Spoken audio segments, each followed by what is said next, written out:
Madam గారు సజ్జల రామకృష్ణారెడ్డి అంటున్నాడు చంద్రబాబు నాయుడు పెద్ద సైకో. ప్రజలందరూ మావిగాను ఒప్పుకుంటుంటే ఈయనకి నచ్చట్లేదు. అక్షయ పాత్రలాగా దాన్ని దోచుకోవడం కోసం అమరావతి పేరు వాడుకుంటా ఉన్నాడు, మోసం చేస్తూ ఉన్నాడు అక్కడ. అంతేగాని అక్కడ ఏం జరగట్లేదు.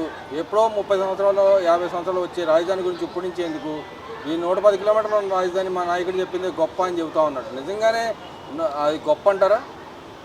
నిజంగా ఇది ఎలా ఉందంటే మావిగన్ అంటే అందరికి నవ్వు వస్తుంది అనమాట. ఒకప్పుడు బ్రహ్మానందం గారు మీమ్స్కి ఇప్పుడు కూడా ఆయన ఫేమస్. బ్రహ్మానందం గారి తర్వాత మళ్ళీ ఈ జగన్మోహన్ రెడ్డి గారి యొక్క వికృత చేష్టల వల్ల మళ్ళీ ఈ మీమ్స్ ట్రోలర్లు ఎక్కువగా మిగిలిపోయాడు అనమాట. అసలు ఆల్రెడీ డెవలప్ అయిందని ఆయన అంటున్నారు. ఇప్పుడు మచిలీపట్నం కానివ్వండి, గుంటూరు కానివ్వండి, విజయవాడ కానీ ఆల్రెడీ డెవలప్ అయిన కంట్రీ సిటీస్ అవన్నీ. వాటి పక్కన మనం స్థలాలు కొనాలన్నా పొలాలు కొనాలన్నా కూడా చాలా విపరీతమైన కాస్ట్ ఉంటుంది. ఇప్పుడు ఈ సైకో జగన్మోహన్ రెడ్డి కానివ్వండి, ఈ సైకో బ్యాచ్ కానివ్వండి, మరి మాట్లాడుతున్నారనమాట. అంటే రాజధాని వల్ల లబ్ధి పొందుతున్నారు చంద్రబాబు నాయుడు గారు, కేవలం ఆయనకే లబ్ధి పొందుతున్నారు. మరి ల్యాండ్ పూలింగ్ ద్వారా మరి లక్షల కోట్ల రూపాయలు దోచుకుంటున్నారు. 2 లక్షల కోట్ల రూపాయలు రాజధాని నిర్మించడానికి అవుతుందని పిచ్చి పిచ్చి ప్రలాపనం పేలుతున్నారన్నమాట. ఈరోజు ప్రజలందరూ కూడా 5 కోట్ల మంది ప్రజలందరూ కూడా రాజధానిని స్వాగతిస్తున్నారు. ఎందుకంటే జగన్మోహన్ రెడ్డి గత 5 సంవత్సరాలు ఉన్నప్పుడు ఈ మావిగన్ నన్ను ఎందుకు నిర్మించలేదు? తను 5 ఏళ్లలో గుడ్డు గుర్రాలు పొళ్ళుదోవాడా, లేకపోతే గాడిదలు కాస్తున్నాడా? ఈ 5 ఏళ్లలో మావిగన్ ఎందుకు నిర్మించలేదు? మరి 3 రాజధానులు అన్నాడు, 3 రాజధానులు ఎందుకు నిర్మించలేదు? అంటే ఏకైక రాజధాని అమరావతి అని చెప్పి ఎందుకు మోసం చేశాడు ప్రజల్ని? అంటే నీ సైకో వచ్చి ఇటు ఎడ్డువంటే తెడ్డువంటారు, లేకపోతే నువ్వు నందిని చూపించిన పంది అంటారు, నీ వెనకమాలు నడుస్తున్నారు. ఒక చిన్న పిల్లాడు గనక ఏడిస్తే బొమ్మిచ్చినట్టు ఏ విధంగా 5 కోట్ల మంది ప్రజల యొక్క భవిష్యత్తుని ఏ విధంగా ఆడుకుంటున్నారో మనం అందరం చూస్తున్నాం. ఈ సైకో బ్యాచ్కి నేను ఒక్కటే చెప్తున్నాను, రైతుల దగ్గర దాదాపు 33,000 ఎకరాలు తీసుకున్నారు. అవి ప్రైవేటు కంపెనీలకి, ఏవైతే హాస్పిటల్స్ కానివ్వండి, బ్యాంకులు కానివ్వండి, ఇతర ఇండస్ట్రీస్ కానివ్వండి, ప్రైవేటు సంస్థలకి ఆ భూములు అనేవి విక్రయించి వాటి ద్వారా వచ్చేటువంటి డబ్బుతో రాజధానిని డెవలప్ చేస్తున్నారు. వాటి వల్ల వచ్చేటువంటి కంపెనీస్లు కానివ్వండి, వాళ్ళకి కావాల్సినటువంటి ఫ్లాట్స్ కానివ్వండి, భూములు ఇచ్చినటువంటి రైతులకి లబ్ధి చేకూర్చేలా చేస్తున్నారు. అంటే నువ్వు చేయాల్సినటువంటి 5 సంవత్సరాల్లో చేయలేనటువంటి పనికిమాలన్నటువంటి వాగ్దానాలు చేసి ఒకే రాజధాని అమరావతి అని చెప్పి మోసం చేసి ఈరోజు మావిగన్ అంటున్నావు, కాదు 3 రాజధానులు అంటున్నావు. సిగ్గు సెర ఉంటే ఇంకోసారి సజ్జల రామకృష్ణ లాంటి బ్రోకర్ వెధవల్ని నమ్మకుండా, ఆల్రెడీ ప్రజలు 151 నుంచి 5 తీసేసి 11 ఇచ్చారు, అయినా సిగ్గు లేదు.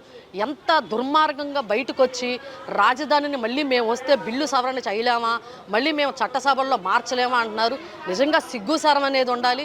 ఎక్కడైనా తప్పు చేసాం, ఓకే, మన రాజధాని విషయంలో తప్పు చేశాం కాబట్టి మేము ఆమోదిస్తున్నామని కనీసం ఎంతన్నా మీలో భయం కానీ సానుభూతి కానీ ఉంటే ప్రజలు మిమ్మల్ని ఎక్కడైనా సరే నమ్మేవాళ్ళు. పోనీలే ఈ జగన్మోహన్ రెడ్డి అనే సైకే ఇక మారాడు, ఇకనైనా సరే తెలుసుకున్నాడని కొంతన్నా మీకు బుద్ధి జ్ఞానం వచ్చిందేమో అని ప్రజలు ఆలోచించేవాళ్ళు. ఇక్కడ ఆయన చెప్తా ఉన్నాడు సిఐడి పరిధిలో ఉంది చంద్రబాబు నాయుడు గారు చెప్తే, అవును సిఐడి పరిధిలో ఉంది మావిగాని కాబట్టి డెవలప్ చేయడానికి ఏం ప్రాబ్లం అని చెప్పి మాట్లాడతాను, తక్కువలో అయిపోతుందిగా అని మాట్లాడతాను. అంటే సిఐడి పరిధిలో ఉన్న వాటికి మళ్ళీ ప్రత్యేకంగా మళ్ళీ ఇక్కడే కట్టాలా, ఇక్కడ ఉండకూడదు అనే విధంగా మాట్లాడుతాను. ఎలా దొరుకుతుంది అంటే అమరావతి ఒక పక్కన చేయకూడుతుంది, ఇంకో పక్కన ఏదో రకంగా లబ్ధి చేకూరాలి, అక్కడ రోడ్డు పక్కన ఉన్న పొలాలు కానీ స్థలాలు కానీ ఆక్రమించుకున్న ఆలోచన దుర్బుద్ధితోనే ఇలా మాట్లాడుతాను అనుకోవచ్చు. తప్పకుండా ఆల్రెడీ ఇప్పుడు ఇవన్నీ ల్యాండ్స్ అన్నీ కూడా చాలా తక్కువ లోపలికి ఉన్నాయి కాబట్టి తక్కువ రేటుకి అయిపోతుంది. అక్కడ అన్నీ కూడా బైపాస్ రోడ్లు కానివ్వండి, లేకపోతే జాతీయ రహదారులు కానివ్వండి, ఇన్నర్ రోడ్లు, అవుటర్ రింగ్ రోడ్స్ పక్కన ల్యాండ్స్ అన్నీ కూడా చాలా కాస్ట్ ఉంటాయి. ఆల్రెడీ అది డెవలప్ అయిన ఉన్నటువంటి ఏరియాస్ని ఇంకా కొత్తగా ఇన్ఫ్రాస్ట్రక్చర్ చేసి అయినా 50,000 కోట్ల రూపాయలతో అయిపోతుందండి. ఈ దిక్కుమాలిన మంద ఈ సైకో బ్యాచ్ ఏం మాట్లాడుతున్నారు, 2 లక్షల కోట్ల అని చెప్పి 2 లక్షల కోట్ల రూపాయలు అవుతాయి అని చెప్పి ప్రజల్ని మభ్యపడుతున్నారు. చాలా క్లియర్గా ఉంది. సిఆర్డీఏ పరిధిలో మరి అమరావతి పోర్టల్లో చంద్రబాబు నాయుడు గారు కొన్ని నెలల క్రితమే, కొన్ని సంవత్సరాల క్రితమే గవర్నమెంట్ వచ్చిన వెంటనే 50,000 కోట్ల రూపాయలతో రాజధాని నిర్మించుకోవచ్చని ఆయన చెప్పడం జరిగింది. కానీ ఈ సైకో బ్యాచ్ మావిగన్ అనే పేరుతో 2 లక్షల కోట్ల రూపాయలు అవుతుంది, మళ్ళీ మేము వస్తే రాజధానిని సవరిస్తామని ప్రజల్ని భయభ్రాంతులకు గురి చేస్తున్నారు. కాబట్టి రేపు రాబోయే 2029 ఎలక్షన్స్లో ఈ వైసీపీ పార్టీ అనేది కనపడకుండా పోతుంది. ఇక్కడ ఇంకో విషయానికి వస్తే షర్మిల గారు మాట్లాడతాను, గన్ను మావి గన్ను ఎందుకు, ఇంకో పక్క గొడ్డలు ఎందుకు, ఈ రకమైన రాజకీయం చేయాల్సిన అవసరం ఏముంది, అలా గతంలో నీకు 5 ఏళ్ళు పరిపాలన టైం ఇచ్చారు, అప్పుడు ఏం చేశావు నువ్వు అని చెప్పి అడుగుతా ఉంది కదా. నిజంగానే ఆ రకమైన రాజకీయాలు ఎందుకని సొంత చెల్లి అడుగుతుంది, దాని సమాధానం ఏం చెబుతాడు అంటారు జగన్మోహన్ రెడ్డి? ఏముంది సమాధానం చెప్పడానికి? వాళ్ళకి షర్మిల గారు చెప్పినట్టు వాళ్ళ బతుకులన్నీ కూడా గొడ్డలతో చంపటాలు, గన్నులతో పేల్చటాలు, మరి లేచిన దగ్గర నుంచి వాళ్ళంతా కూడా శవాల మీద చిల్లర ఏరుకునేటువంటి బ్యాచ్ అనమాట. మరి ఎంతోమంది శవాల పునాదులపైన నిర్మించుకున్నటువంటి పార్టీ వైసీపీ పార్టీ.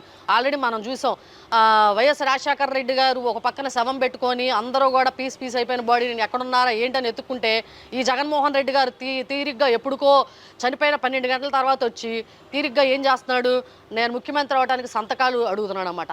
ఇలాంటి దుర్మార్గమైనటువంటి ఆలోచన కలిగినటువంటి వ్యక్తి గన్నులు లేకపోతే గొడ్డల్లో ఇలాంటివే పెట్టుకుంటాడు. షర్మిలాగా చెప్పింది 100% నిజం. ఎందుకంటే సొంత చెల్లిని, తల్లిని, మరి బాబాయ్ కూతుర్ని ఏ విధంగా అన్యాయం చేస్తారో మనం అందరం కూడా చూసాం.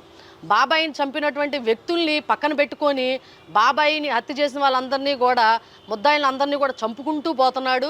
మరి ఒక పక్కన తల్లిని చెల్లిని కూడా అన్యాయం చేశారు, ఒక పక్కన ఆవిడికి రావాల్సినటువంటి ఆస్తులు కూడా దోచేసుకొని మరి చచ్చేటట్టు షర్మిల గారు కొన్ని వేల కిలోమీటర్లు పాదయాత్ర చేసింది. ఈయన 16 ఏళ్ళు చర్లపల్లి జైల్లో చెప్పకూడదంటే పాపం ఈవిడ పాదయాత్ర చేసింది అన్న కోసం.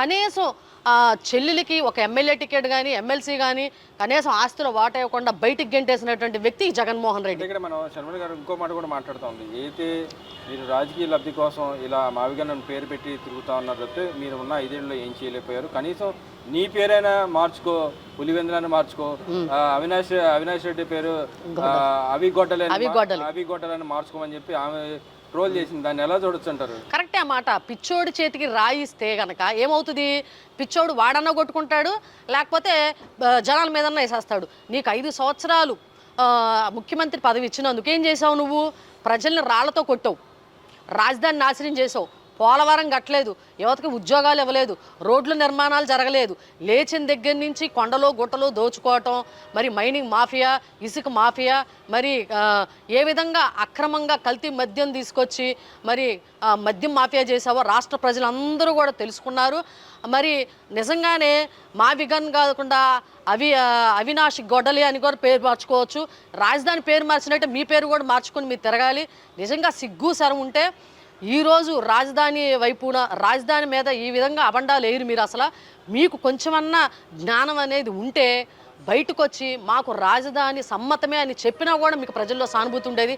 ఎందుకంటే దేశం మొత్తం మీద 50 పార్టీలు బయటకు వచ్చి స్వచ్ఛందంగా కాంగ్రెస్తో సహా బయటకు వచ్చి ఓకే రాజధానిని మేము సమర్థిస్తున్నాము అని చెప్పారు.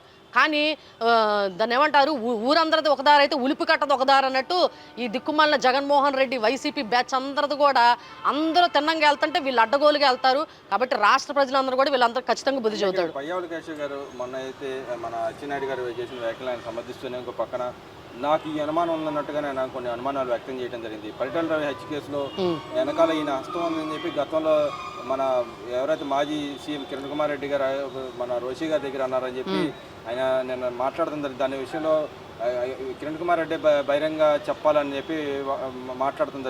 ఎలా చూస్తారు? నిజంగానే వెనకాల ఈయన ఉన్నాడు అంటారు జగన్మోహన్? నిజంగానే ఆ రోజు పరిటాల రవి గారి హత్య కేసులో జగన్మోహన్ రెడ్డి వ్యక్తిని కాపాడటానికి కొన్ని సంవత్సరాలు నేను కష్టపడ్డాను అన్నాడు కిరణ్ కుమార్ రెడ్డి గారు ముఖ్యమంత్రిగా ఉన్నప్పుడు.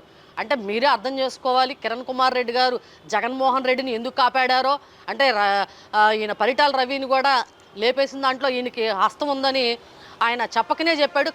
అప్పటి కాంగ్రెస్ ముఖ్యమంత్రి అయ్యి ఉండి జగన్మోహన్ రెడ్డిని పరిటాల రవి గారి హత్య కేసులో జగన్మోహన్ రెడ్డిని ఎందుకు కాపాడతారు? అది చిన్న పిల్లలకైనా అర్థమవుతుంది. ఈయనే తప్పు చేసేసి ఈయనే చంపేసి ఈ విధంగా మరి మభ్యపడుతున్నారని రాష్ట్ర ప్రజలందరికీ తెలుసు. ఒక పక్కన బాబాయిని లేపేసి ఏ విధంగా గుండెపోటు అని చెప్పారో, పరిటాల రవి గారిని కూడా చంపేసి మరి కాపాడడానికి ఆ రోజు మేము తిప్పలు పడ్డామని అంటే ఇది కూడా వాళ్ళు చేసిన పనే. కాబట్టి రాష్ట్ర ప్రజలందరికీ కూడా తెలుసు ఈ జగన్మోహన్ రెడ్డి నైజం ఏంటో. లేచిన దగ్గర నుంచి దాడులు, దుర్మార్గాలు, దౌర్జన్యాలు, గొడ్డలు పెట్టి నరికేయటాలు, లేకపోతే ఇది గొంతు కోసి చంపేయటాలు, రప్పారప్పాలాటాలు. మేము వస్తే ఒక్కొక్కళ్ళు గొడ్డలు ఊడి తీసుకొని కొడతామంటారు, రప్ప నరుగుతామంటారు. ఎవరైనా మేము వస్తే ఇంకా సంక్షేమ పథకాలు ఇస్తాము, ఇంకా మేము రోడ్లు వేస్తాము, ఇంకా మేము రాజధాని పూర్తి చేస్తాము, ఇంకా మేము పోలవరం కడతామంటారు. ఇదేం దిక్కుమాలిన జగన్మోహన్ రెడ్డి మోకో కానీ మేము వస్తే రప్ప నరుగుతామంటారు, మేము వస్తే గొడ్డలూడి తీసుకొడతామంటారు. ఇది దిక్కుమాలిన ప్రభుత్వం కాబట్టి 11కి పరిమితం చేశారు. ఇంకో మాటకు వస్తే గతంలో ఏదైతే నేనే బాధితుని అంటాడో ఆయనే దాని వెనకాల ఉండి నడిపించే వ్యక్తి ఆయనే అని చెప్పి నిన్న బయ్యావలి కౌశిక్ గారు కూడా అన్నారు. గతంలో మనం చూసాం, గులకరాయి వ్యవహారం చూసాం, కోడికత్తి వ్యవహారం చూసాం.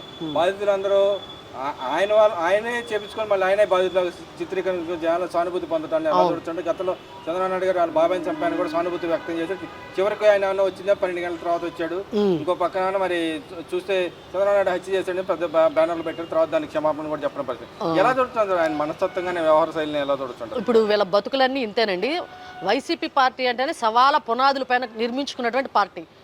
తండ్రి చావును అడ్డం పెట్టుకొని ముఖ్యమంత్రి అయ్యాడు. మరి బాబాయ్ చావును అడ్డం పెట్టుకొని మళ్ళీ ముఖ్యమంత్రి అవుతాడు. ఇట్లా లేచిన దగ్గర నుంచి కూడా తండ్రి చావును అడ్డం పెట్టుకొని ముఖ్యమంత్రి అవ్వాలనే అవకాశం కోసం చూశాడు. మళ్ళీ 2019-24లో బాబాయ్ చావుని అడ్డం పెట్టుకొని ముఖ్యమంత్రి అయ్యాడు. ఇలా లేచిన దగ్గర నుంచి కూడా సైకో ప్రవర్తన కలిగినటువంటి వ్యక్తి, నేర చరిత్ర కలిగినటువంటి వ్యక్తి జగన్మోహన్ రెడ్డి. అంటే ఇక్కడ షర్మిల గారు ఇంకో మాట లాస్ట్గా బొత్స గురించి వ్యాఖ్య చేసింది. గతంలో మన తల్లిని తండ్రిని తిట్టిన, నిన్ను నన్ను తిట్టిన వ్యక్తిని నువ్వు ఎలా తీసుకుంటావు, నువ్వు ఎలా క్షమాపణ చెప్పకుండా నువ్వు ఎలా ఈ పార్టీలో ఆహ్వానిస్తావు అని చెప్పి ఆమె నిన్న క్వశ్చన్ చేసింది. దాన్ని ఎలా చూడుతుంటారు? అంటే ఒక పక్కన బాబాయ్ని చంపేశారు, ఒక పక్కన తండ్రి చావు కారణం ఈయనే. మరి బాబాయ్ని చంపినటువంటి వ్యక్తులందరూ కూడా ఒక్కొక్కరు లేచిపోతున్నారు.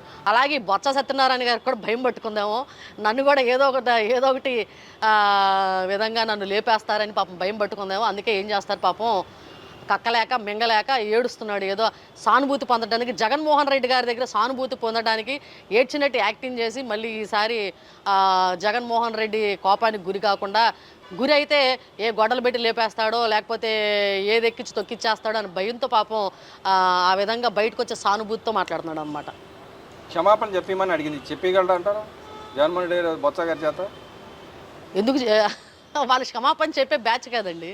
వాళ్ళల్లో వాళ్ళే నేను గొప్ప అని చెప్పుకునే టైపు. జగన్మోహన్ రెడ్డి గారి కాళ్ళ దగ్గర పడుండి రేపు నెక్స్ట్ సీటు కోసము లేకపోతే నెక్స్ట్ ఆయన్ని వేసేయకుండా ఉండటం కోసం క్షమాపణలు ఏముండో, ఆయన కాళ్ళ దగ్గర కొద్దిగా చోటు ఉంటే చాలు అనుకునే పాకులాడే కొంతమంది స్వామి భక్తులు ఉన్నారు.